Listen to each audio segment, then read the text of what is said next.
And now we are here for the second game immediately. These tiebreaks are super brutal and a test of mental fortitude. Carissa has the white pieces now. She takes her chair and Vaishali is ready for the battle. A handshake and off we go. Carissa with white plays c4. The English opening is on the board. You have the symmetrical English with c5. g3 played to get the bishop out on g2. Knight comes out to f6. And now bishop g2, putting the bishop on the long diagonal. Knight comes out to c6 here. Knight to f3. And d5 played by Vaishali in the center. Pawn takes pawn. Knight takes. And you can go d4 now or knight c3. She plays her knight to c3 and knight c7. Moving the knight again in order to play e5 later on, creating a Maroczy bind structure in the center. Exactly what Vaishali has done. e5. And Carissa goes a3, maybe preparing b4. Rook b8 is a nice move here. She knows her theory. Vaishali, look at her. 10 minutes, 42 seconds. d3 played.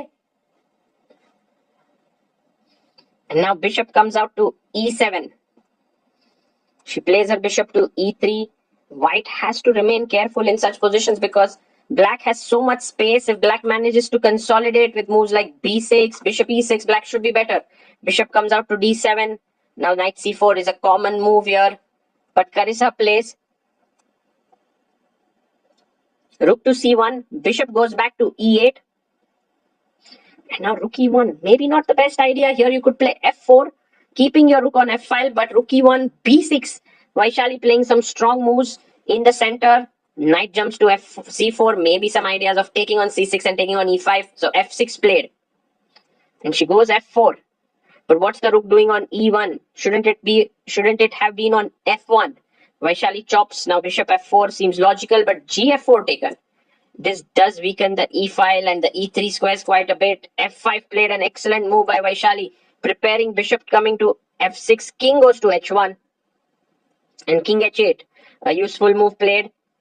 She goes with her knight to e5, offering a trade. Maybe you can just take it.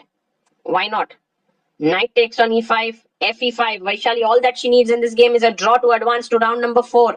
But she already is considerably better. The knight is a beautiful blockader. F-pawn can move ahead. Queen b3 attacking the knight. Bishop f7 launching a discovered attack here. So queen must move. She goes queen a4, keeping pressure on the pawn on a7.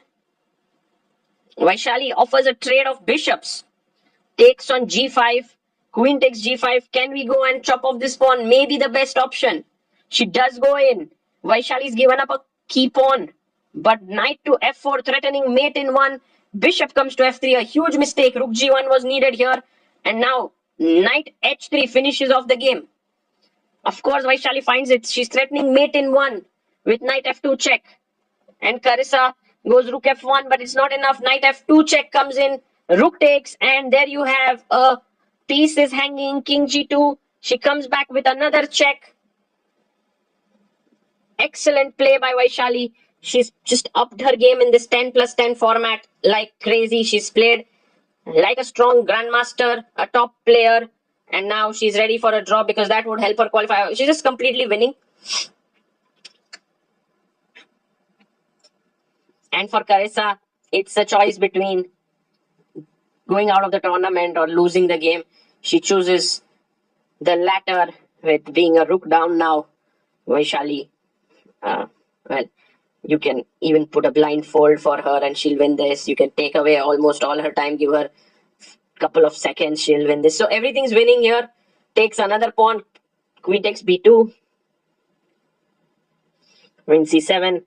Carissa just going through the motions here. She, of course, would have loved to win this match. And kind of she deserved to, do well, especially with so many good positions. But I think in chess, you have to finish off your opponent. Just getting good positions. Just getting good positions often is not enough. Queen goes to b7 and now Vaishali gives a check. Everything is traded. Carissa resigns. Vaishali goes through to round 4 of the FIDE Women's World Cup 2025. She now enters the last 16 players in the tournament and she will now face Kamaladinova of Kazakhstan. And she's in the fray along with Humpy, Harika and Divya.